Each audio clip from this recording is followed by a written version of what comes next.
In Congress slowing down another round of stimulus spending over the weekend, President Trump signed 4 executive actions to provide pandemic relief. One would offer a $400 check for the unemployed, but don't expect to see that check tomorrow or really even this week. Denver 7's Megan Lopez explains why the issue is complicated, to say the least. After weeks of disagreements on Capitol Hill over the next round of stimulus spending, over the weekend, President Trump said he's done waiting. Taking executive action, we've had it.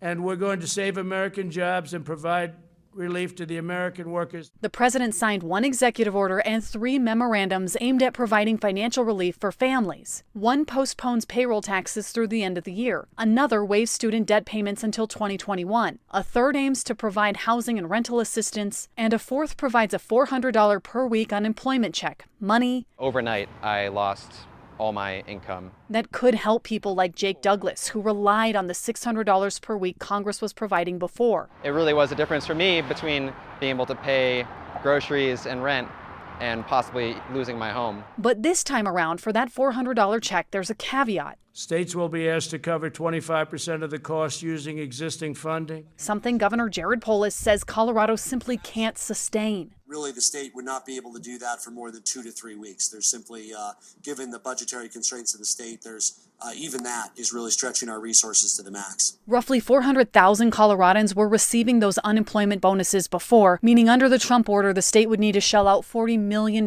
per week. But Colorado's unemployment reserves? At this time, the trust fund has a balance roughly between 75 and 100 million. Are almost out of money. So, if they're asking states to come up with the money, the source of the money is actually the employers in the state. Another option is to use the federal CARES Act money, which the governor and state lawmakers already allocated out to things like schools. From CSU's point of view, that was a little over $90 million. We would be in a world of hurt if we weren't able to have that resource if it was reallocated. Right now, there are more questions than answers on how these executive actions would work and whether they're even legal. For Governor Polis, the bottom line is there needs to be a congressional deal between Republicans and Democrats to help fight coronavirus. Megan Lopez, Denver 7.